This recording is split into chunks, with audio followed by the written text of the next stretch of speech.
Welcome to TDT Reviews, where we review games in a bubble. I'm your host Lofter, and today we're going to take a dive into Xenoblade Chronicles 3. On this show, we won't be scoring games out of 10, but instead working on a 3 strikes rule. Each game gets 5 categories based on the genre as well as other games within its series, and if it gets 3 strikes, it's out. The reviews may contain light spoilers such as names, mechanics, and other things, but otherwise it should be spoiler free. If you find that you enjoyed the video, don't forget to subscribe and like the video to help it get into the algorithm. Let's get started. With Xenoblade Chronicles 3, the bubble is an anime-style auto-battle single-player JRPG. Other games in the category would be Final Fantasy XII, Final Fantasy VII Remake, and the Tales series. While they all may be mechanically different, some are more action-oriented, they all fall in that same bubble of being story-driven, controlling a single character while the AI does a lot of the heavy lifting for the rest of your party. That said, the game's strikes are audio quality, graphical quality, and environments, combat system, side quest structure, and the main story. I came into Xenoblade Chronicles 3 fresh off a playthrough of Xenoblade Chronicles 1 Remastered for the Switch, so by missing part 2, I immediately am missing some light context for the story. That said, the game does a good job of telling its own unique story without relying on you to play prior games in the series, and the references are almost more like Easter eggs for the series veterans than it is for anything else. Are they relevant? Yes. If you don't know the prior games, will you still enjoy it? Well, let's find out. The audio in this game can be a mixed bag. Some of the music is outstanding. Looking at you, Mobius fight theme. Pretty much every track perfectly sets the stage for the events that are unfolding. Even the overworld encounters change music based on where you are and what you're fighting. It all does well to hold you in the moment and lends the game's overall experience. Speaking of the game's experience, the voice acting is genuinely some of the best I've ever heard. With as much voice acting as the game has, you would think it'd be easy to come up with some lines or deliveries that made me cringe, but that just wasn't the case. Every piece of spoken dialogue comes off as real. You believe these characters are experiencing these emotions. You believe how much passion Noah has for what he's doing. You believe that Lance wants to protect his friends. You believe that Senna is insecure. Uni has a potty mouth and it's sparking amazing. And that's only the beginning. Every single main character and villain has voice acting. It's kind of absurd. It's not all great though. The game has a lot of cutscenes, which are all rendered in-engine, and during most of these, there are sound effects that are just straight up missing. Footsteps, blades clashing, the sounds of when people get thrown against the wall are just not there. It can be very jarring and absolutely holds the game back some. While it doesn't actually take away anything from the overall experience, as by the time you notice it, some other crazy anime stuff is happening and already caught your attention and pulled you back in. It is worth noting. But the sound design gets a pass. You will likely be listening to the game's soundtrack long after you've put the game itself down. And I've personally adopted sparking into my own vernacular. The game is beautiful, is what I would like to say. I can kind of see what they were going for. If you squint, up close everything looks reasonable, but the further away things get, the muddier they look. And during cutscenes, even close-up shots can get muddy or grainy. There's also just some small details that are kind of weird, like the way characters will hesitate on screen before moving, like a PS1 or early PS2 game. They will say something like, "We have to hurry," then the camera angle will change, then they stand there for 1 or 2 seconds before they start running. It reminds me of World of Warcraft or Final Fantasy XIV cutscenes in the early days. It's fine, and again, it doesn't break the immersion, it's just noticeable. The environments themselves are also fun. There's caves, oceans, snowy mountains, basically everything you would expect from a JRPG. There are some Metroidvania elements to them, like knocking down a ladder or firing ropes you can slide off of to open up shortcuts, but these are rendered mostly meaningless given the amount of quick travel points there are. And be sure to play with a pen and paper handy because you'll want to write down where named red enemies and treasure chests you can't get to currently are so you can come back later with the correct environmental power up to get them. The game tries to have the level of design of Dark Souls while maintaining a linear path, and it just doesn't. Given all these things, I have to give the graphics a fail. It falls just short of what it could have been. It's a shame that Xenoblade Chronicles 3 falls short of what it could have been due to hardware limitations. And next up we have the crux of any JRPG, the combat. The entire genre of games that we know as RPGs evolved from the desire to make D&D style campaigns available in video game form. And if you look at any D&D book, half the game is combat mechanics. Most games follow a combat story exploration loop, and since the combat is a third of the game, it needs to be amazing. Xenoblade Chronicles 3 is not that. The combat is needlessly complicated, and the reason I say that is because it's so simplistic. First off, I will say the ability to hot swap between characters is amazing. I'm not sure if it was in other games, but it 100% was not in the first game, and I complained about it a lot. There are 3 ways to fight. First is normal fighting. You have 6-7 characters, mostly auto-battling on screen with you controlling and executing combos and fusion attacks. Fusion attacks are basically executing 2 attacks within the same animation of 1 attack. You can do stuff like fuse 2 buffs into 1 so that you only have 1 animation, or put a buff onto a fast attack so you get a power boost during a swing. You can also cancel auto attacks into fusion attacks, which you can also cancel into fusion attacks. It seems like the possibilities are endless, except it doesn't matter. Things happen at such a rapid pace during combat that it's really hard to tell what's even happening.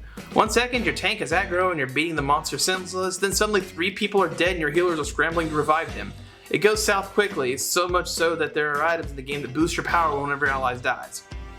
The other reason none of that matters is because the damage you do normally is negligible in most cases. In normal encounters, you just use the auto battle function. During boss fights, this function is disabled, but bosses have so much health that you'll be relying on the other methods of combat anyway. The first is Ouroboros mode. 2 characters can fuse together into a powerful Ouroboros character with its own moves and stats. It also does not have health, instead you're just put on a timer until the mode ends automatically or you cancel it. This mode is supposed to be extremely powerful. And within the in-game cutscenes, this is primarily how the characters fight, except it's all smoke and mirrors. Ouroboros charges as you execute fusion attack cancels. Level 0 isn't worth much, and you would generally want to wait until you're level 3 before transforming to get the full effect of your transformation. The AI will transform if they get near death to prevent themselves from being KO'd, so you won't see level 3 for them often. However, again, none of this matters because those cancels also charge the actual mechanic for fighting strong enemies. And that is chain attacks. Chain attacks are both completely overpowered, but also bosses are balanced around them. They render basically every other mechanic useless. When you execute a chain attack, the enemies all freeze and you can execute commands in sequence, building up a damage percentage as you go. They're like mini puzzles, trying to get your damage percentage as high as possible while also trying to keep the chain going without breaking it. As you execute moves, you will build TP. Once you hit 100%, you'll activate the previously chosen finisher. There are checkpoints for TP that will reactivate characters and allow them to act again. 100% gets you 1, 150% is 2, and 200% is 3. You'll want to get as many reactivations as you can and keep the chain going. To give you an idea of how worthless everything but chain attacks are against bosses, a normal combo towards the end of the game, that is burning all your fusion attacks and getting a break topple launch burst combo, you know what I mean, does around 150,000 damage. A full chain attack properly executed does about 2.5 million damage. Usually you will get a boss to around 3/4 health, then do a chain attack and kill him outright. Chain attacks render any accessories, abilities, special attacks, etc. worthless because by the time everything is charged up enough to use it, you kill the boss with a chain attack. The fights basically boil down to survive until you can do one and then do it. Honestly, the game could benefit a lot from multiplayer. The combat system would go from a D to an S if you could have 2 to 6 people all bouncing between characters and controlling them, especially with how many zone-style buffs and debuffs there are. Like a circle goes on the ground and you get in it and you heal or get armor buff, things like that. Laying down a regeneration or defense boosting zone so your friend can struggle to stay in it while avoiding big zone style attacks would be a great experience. It continues to be a missed opportunity for these kind of games. And of course, removing chain attacks, even if you have to substantially lower enemy health pools. All of this being said, the combat fails. It's just not good. It has too many fluff and useless mechanics. And it's somehow both far too deep and way too shallow. The game plays itself 99% of the time with the only time